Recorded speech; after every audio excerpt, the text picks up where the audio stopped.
the air that circulated through the colossal structure of the Flavian amphitheater known to history as the Colosseum was, by the first rays of dawn, already saturated not with the dew of morning, but with a visceral, pervasive essence of dried blood and imminent death.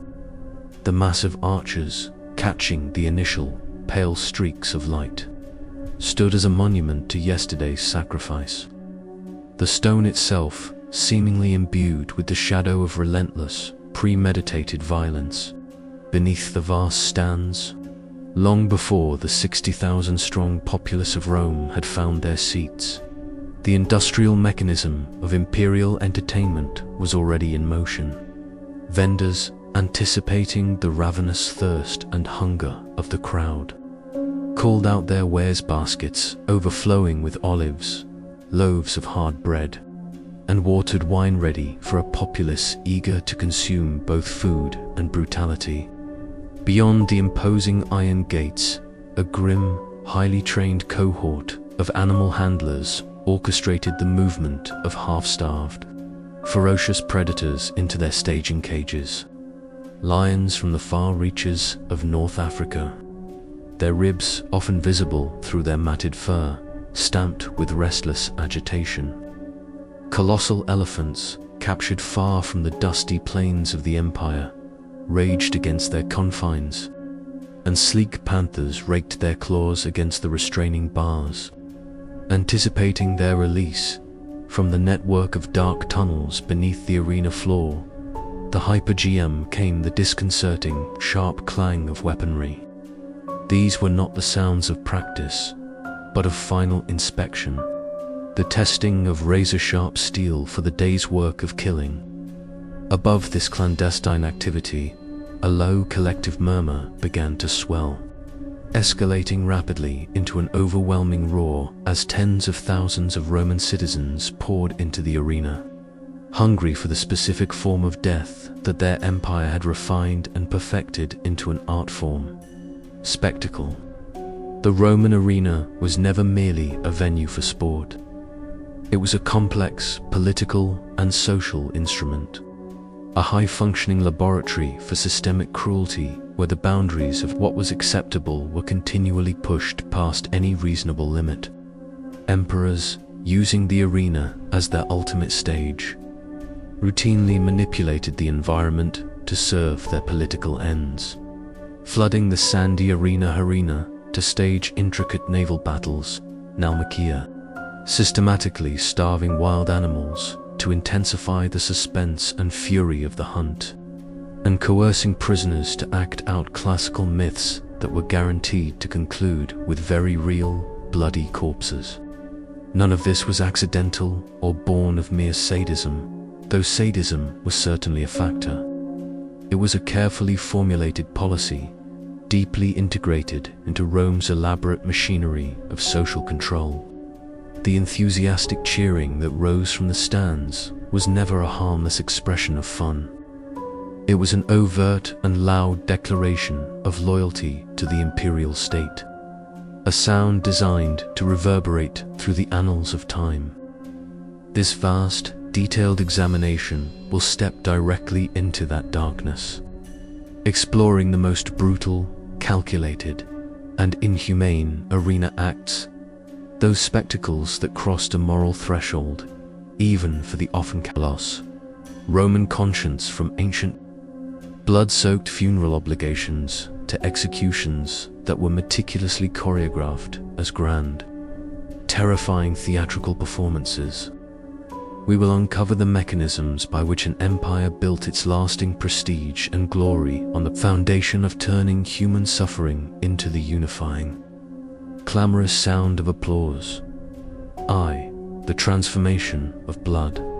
From private ritual to public power, the initial gladiatorial combat staged within Rome did not commence with golden fanfares, grand parades, or emperors draped in royal purple.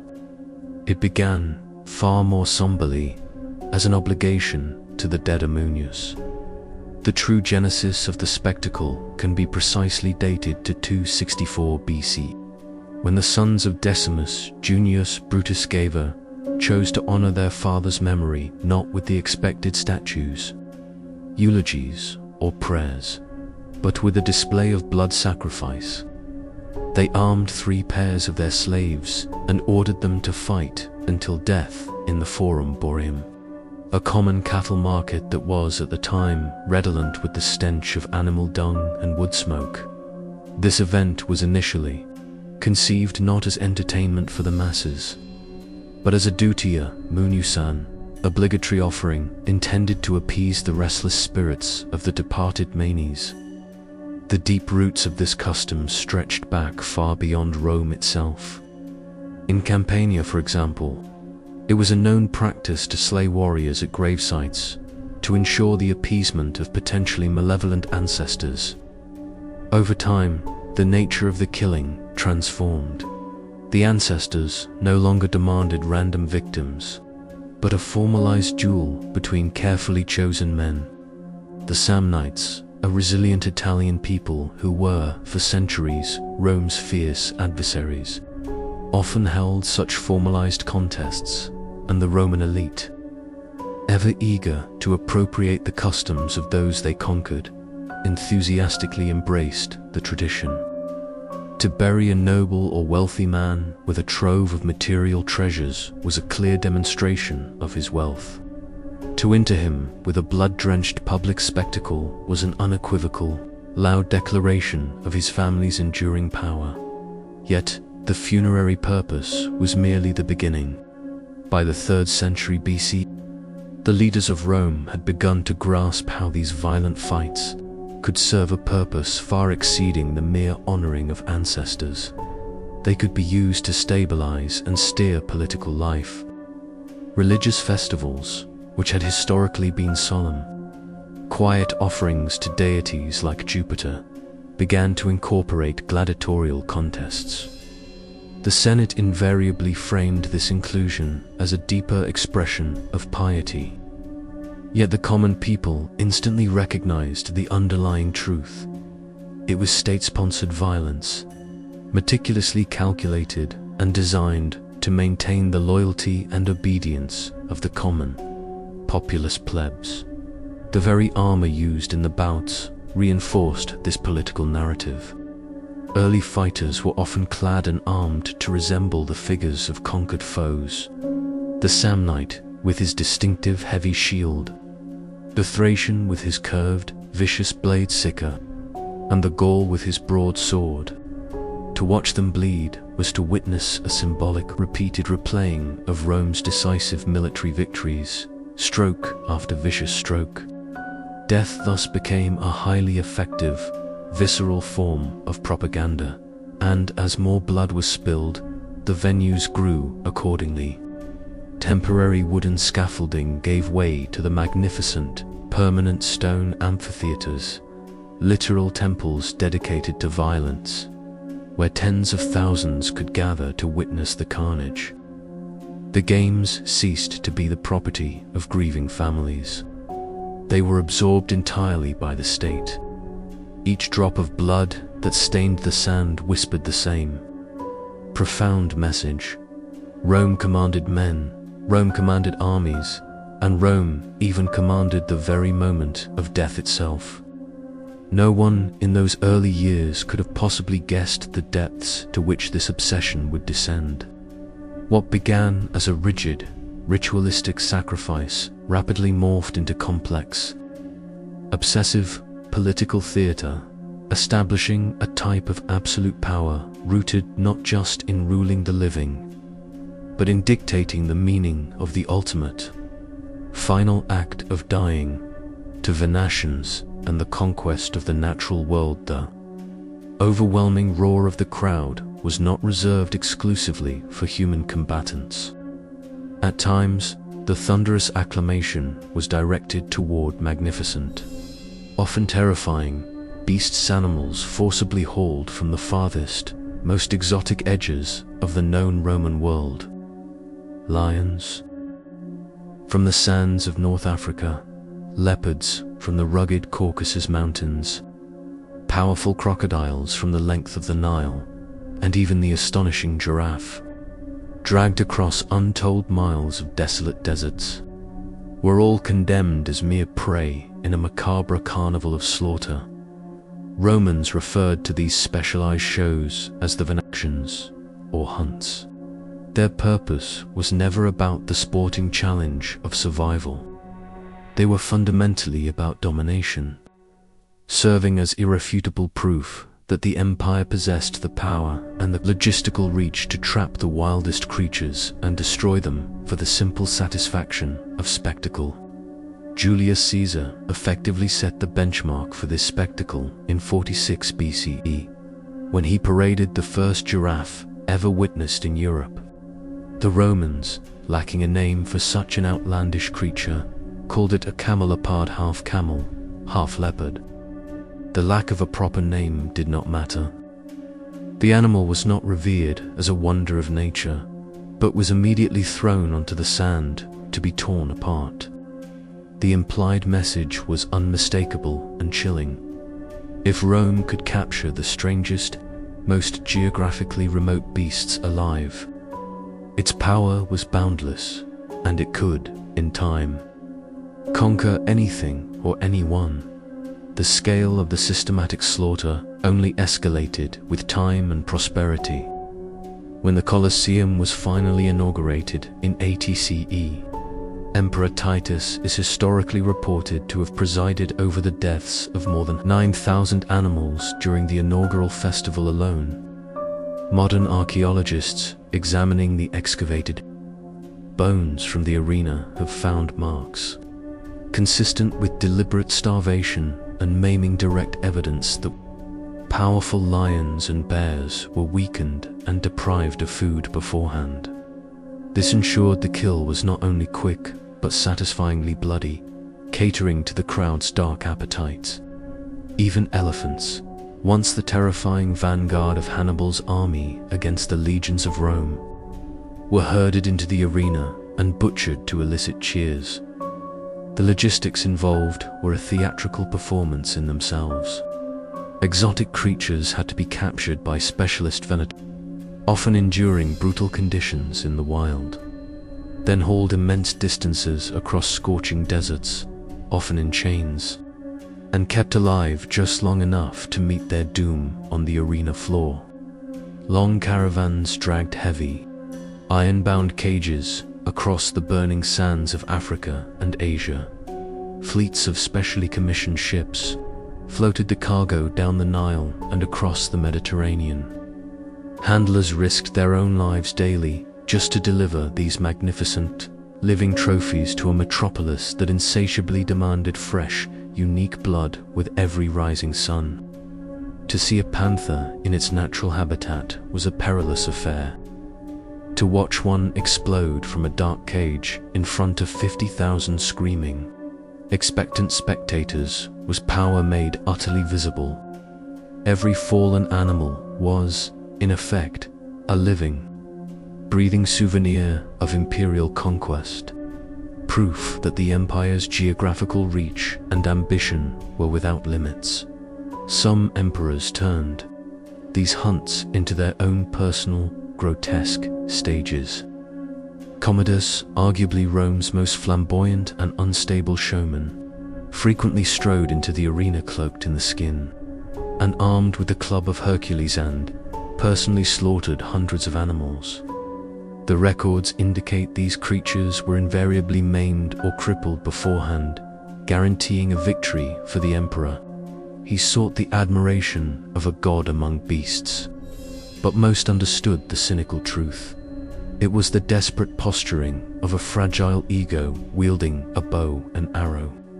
The people cheered not out of genuine respect, but because when the emperor was hunting, silence could be interpreted as a fatal act of or treason. Behind the noise of the crowd, a quieter, more devastating ecological tragedy was unfolding. Ancient writers such as Pliny the Elder observed and warned how numerous rare species were vanishing entirely from their native habitats after decades of relentless Roman slaughter. Lions, leopards, and even elephants was systematically pushed toward extinction in regions accessible to Rome's trapping efforts, all to fuel the empire's insatiable appetite for spectacle. The Colosseum was not merely a theater of death. It functioned as an ecological wrecking ball. Yet, for the Roman machine, extinction held no weight. What mattered was the successful projection of the illusion that nature itself could be captured, starved, and systematically destroyed for the perverse pleasure of the rulers. Every carcass deposited on the sand was another physical brick in the formidable, intimidating wall of imperial control. 3. The engineering of agony.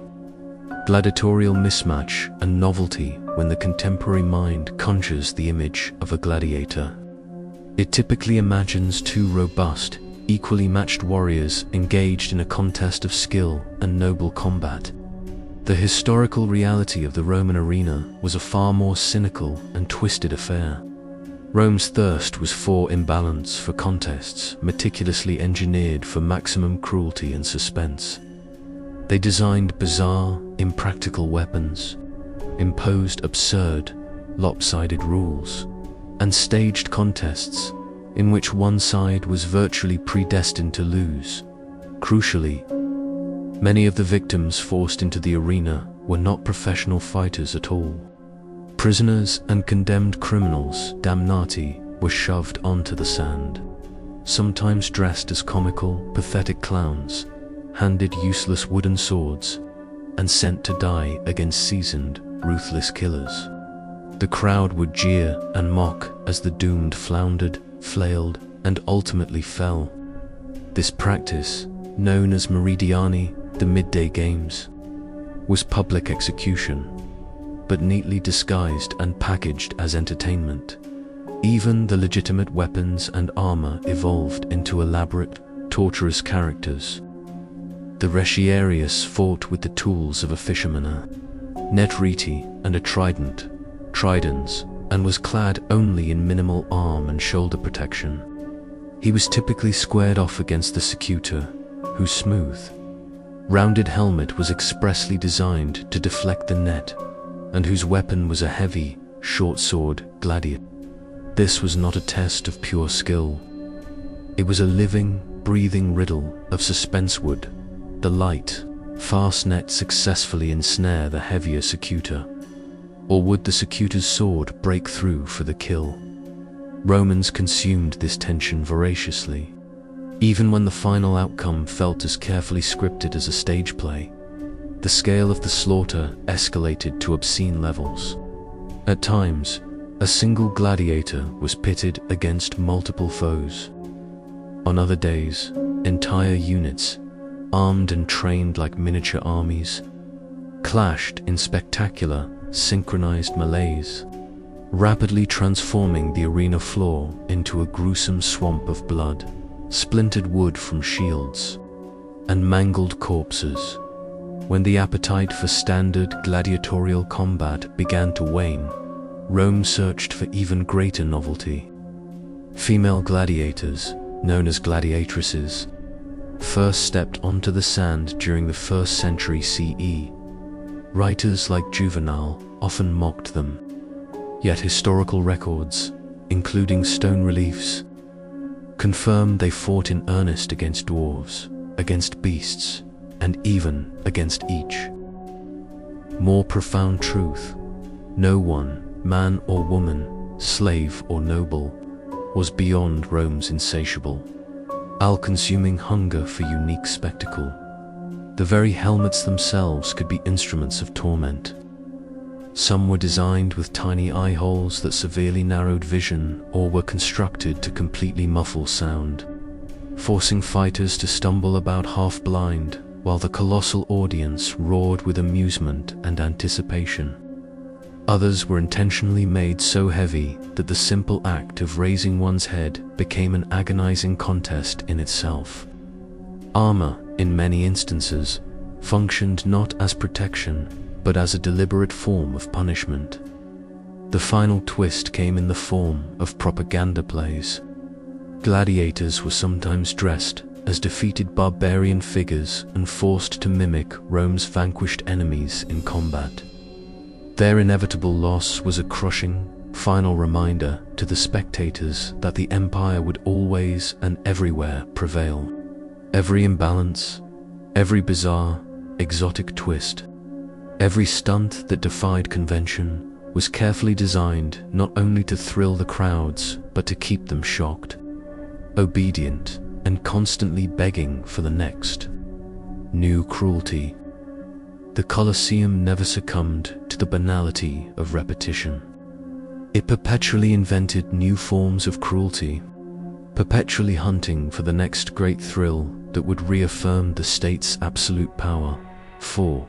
The scripted end, executions as mythology and theater by the midday interval.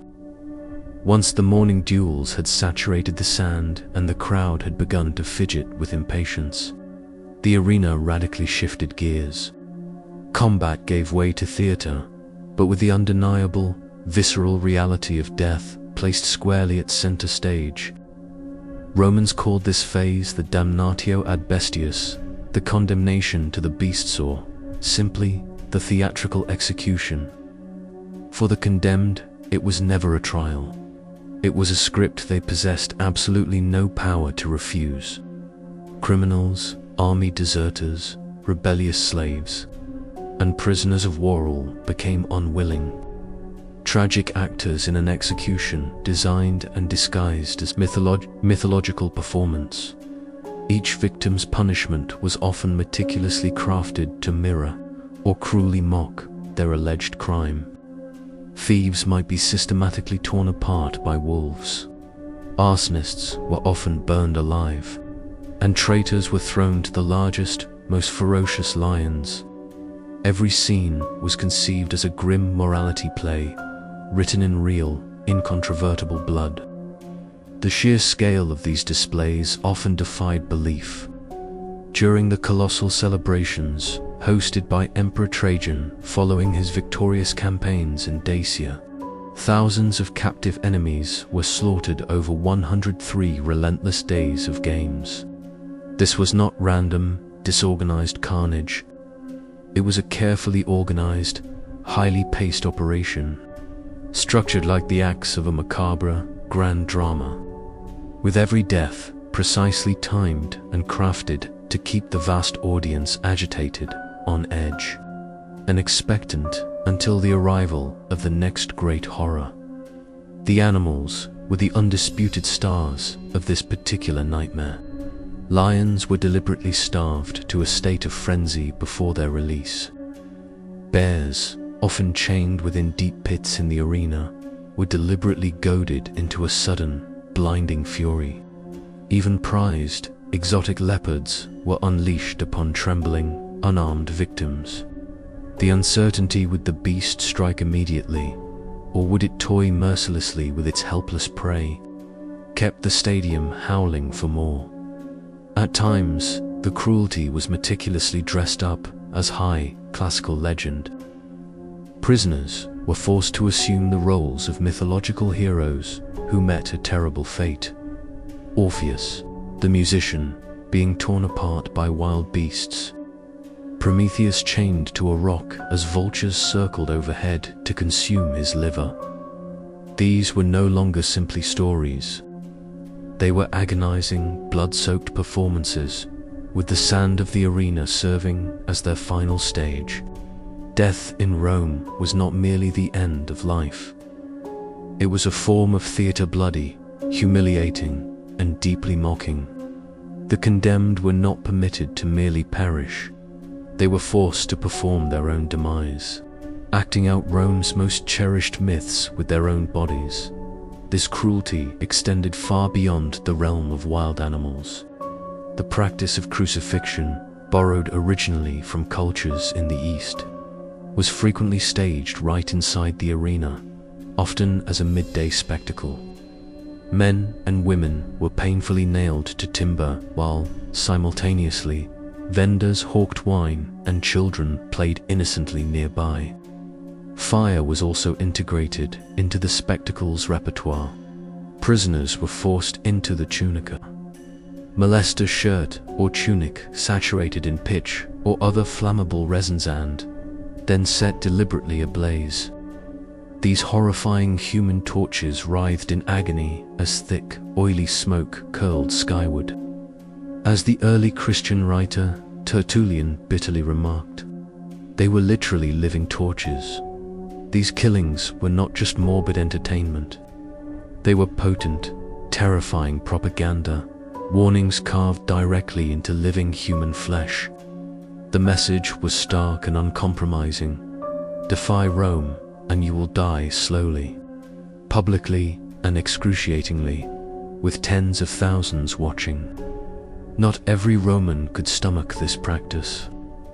The philosopher Seneca complained that the midday executions severely hardened his own soul, stripping away his empathy rather than purifying it. He warned that the violence was seeping past the arena walls, poisoning the very fabric of daily Roman life. Yet, his protest was tragically drowned out by the thunderous roar of a crowd that gathered not for abstract justice, but for the raw, intoxicating thrill of punishment. The hydrotheatrics, naumachia, and the command of the elements from relentless imagination did not stop with swords and sand. At times, the emperors demanded that vast oceans be conjured inside the city limits. Mock naval battles, or naumachia, were spectacles conceived and executed on an insane, impossible scale where the element of water itself was weaponized. Julius Caesar again set the precedent. In 46 BCE, by ordering the digging of an enormous basin near the river Tiber, he then filled this basin with water and stocked it with real warships. Thousands of doomed captives were shoved aboard the vessels and instructed to fight as rival fleets. They were not actors. They were men condemned to die solely for the applause of the crowd. Arrows, powerful catapults, and sharp steel rapidly transformed the artificial basin into a floating slaughterhouse. Augustus subsequently expanded this madness. In 02 BCE, he oversaw the creation of a vast basin, approximately 2,000 by 1,200 Roman feet, which was fed by a custom-built aqueduct, the Aqua Alsitina, solely for the purpose of keeping it full. 30 warships clashed there, each crammed with prisoners fated never to leave the water alive. The message transmitted was unequivocally clear. Rome commanded seas where none naturally existed. Even the very forces of nature bent to the imperial will in 52 CE. Claudius pushed the boundaries even further, electing to drain Lake Fuson to stage another massive naumachia, as the numerous captives were about to engage in their fatal combat. They greeted the emperor with the haunting, chilling salute. Moratori te salutenth. Those who are about to die salute you. History gained one of its most tragic and enduring lines, a phrase that encapsulated the absolute hopelessness of men who had been reduced to mere props in a political water show. Fire also continued its role in the macabre myths. Victims wearing the pitch-soaked tunica, molester, were sometimes cast as mythological heroes, meeting a fiery fate Hercules consumed by poison, or Mucius Scapula, testing his unwavering loyalty by holding his hand to the flames. The crowd would often laugh as these heroes screamed, their bravery reduced to ash. Their profound stories turned to cheap mockery.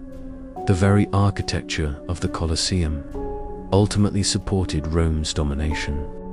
Under emperors Titus and Domitian, engineers constructed an intricate network of channels beneath the arena floor, allowing the sand to be flooded for smaller naval shows and then swiftly drained for combat the next day. Cruelty had become an engineering project. Water, fire, and human flesh, everything was reduced to a prop in Rome's grandiose theater of absolute control. To drown captives, to turn living bodies into human torches, to bend and twist sacred myths into blood-soaked slaughter. This was the core definition of imperial power. The emperors were never satisfied with merely ruling men. They openly posed as rulers of the elements and the natural order itself. Phi. Imperial egos and the price of spectacle by the close of the 1st century. Executions in the arena were no longer just punishments. They had morphed into highly detailed, theatrical scripts, often dripping with creative malice and twisting respected cultural legends into tools of profound public humiliation. The games inaugurating the Colosseum in 80 CE offer a potent example. The poet Martial recorded the fate of an actor cast as Orpheus. The musician, legendary for taming wild beasts with his enchanting song. In the myth, animals sat enchanted by his lyre. In the arena's perverse retelling, a real bear was released midway through his performance and mauled the singer to death. Art was turned into a cruel, visceral parody. Beauty was reduced to butchery. Another victim was forced to play Daedalus, the inventor who escaped Crete using wings made of wax and feathers, suspended on a crude contraption designed to mimic flight.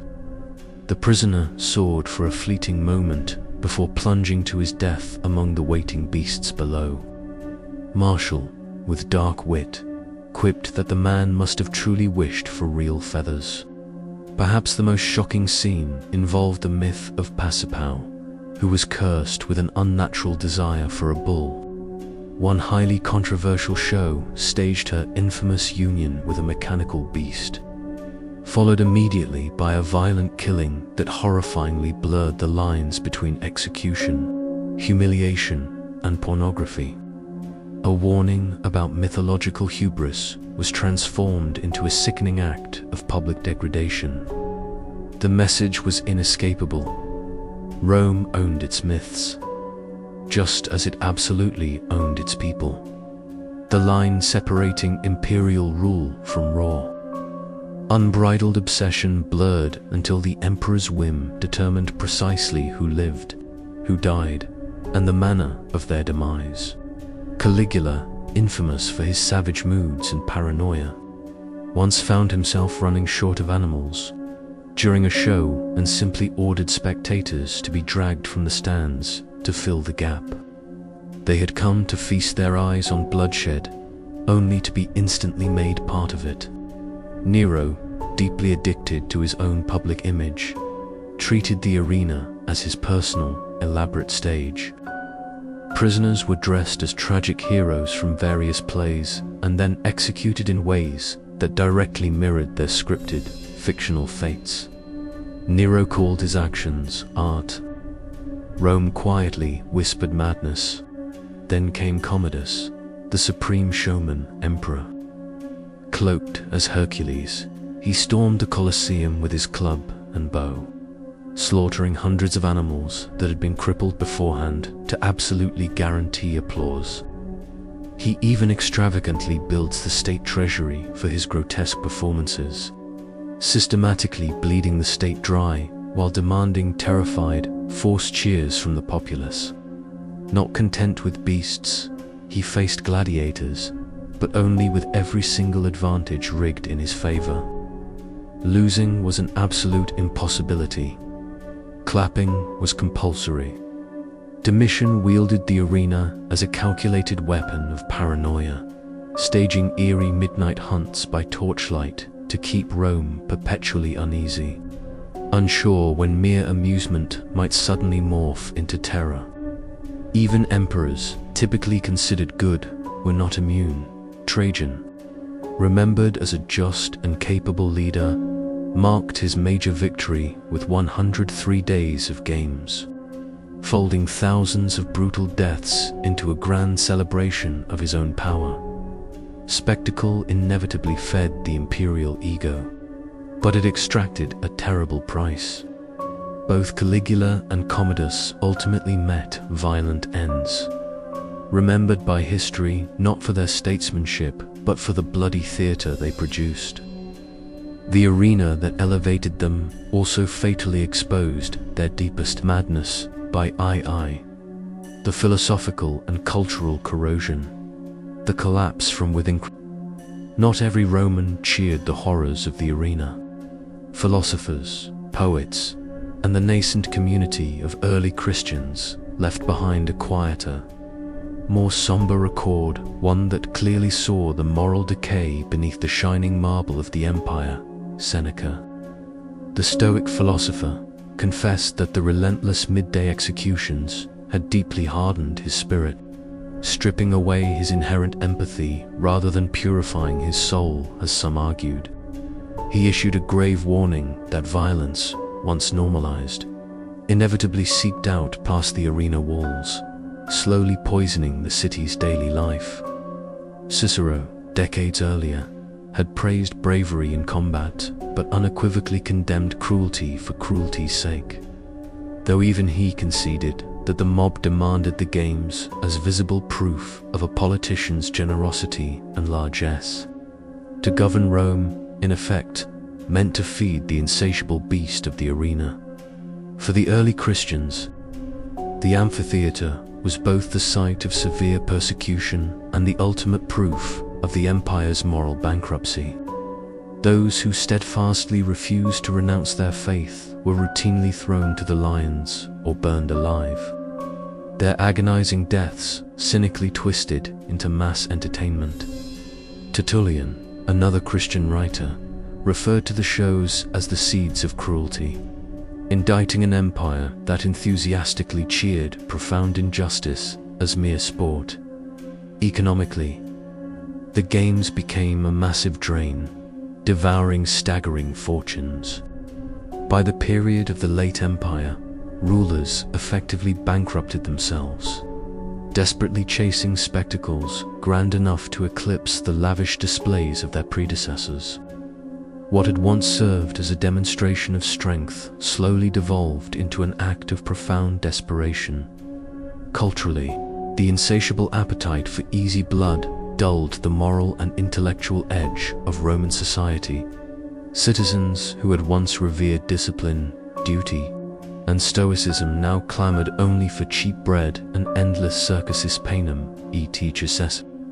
The satirist Juvenal mocked this corrosive hunger, viewing the craving for continuous spectacle as the ultimate betrayal of Rome's rigorous republican roots. The demand for immediate, visceral entertainment betrayed how far the society had drifted from its core values. As the frontiers of the empire began to crack and funding dried up, the great arenas gradually fell into disuse. By the 5th century, the Colosseum, still physically immense, stood hollow and silent, its sand unstained, its terrifying roars finally gone. But the underlying moral questions never disappeared. Could a powerful, sophisticated society that systematically trained its entire populace to revel in formalized, premeditated suffering truly endure? History's unambiguous verdict suggests that it could not. Today, the Colosseum looms scarred by time, but proud in its colossal scale. One can walk its tunnels and almost hear the faint echoes, the clang of iron, the roar of the beasts, the deafening, singular voice of 50,000 spectators rising as one. The stone structure itself is easy to admire. Far harder and more honest is to confront its original, terrifying purpose. It was a site where cruelty was meticulously rehearsed until it felt entirely normal. Rome's arenas were never merely about the shedding of blood. They were about control, a tool that actively shaped how its citizens thought, how they laughed, and how they ultimately obeyed. Every animal hunt, every theatrical execution, every myth reborn in a scream served a singular, overarching end: to make the imperial power look and feel eternal. And that, More than any marble column or arch remains the stark, terrifying warning carved into the enduring ruins of the Colosseum.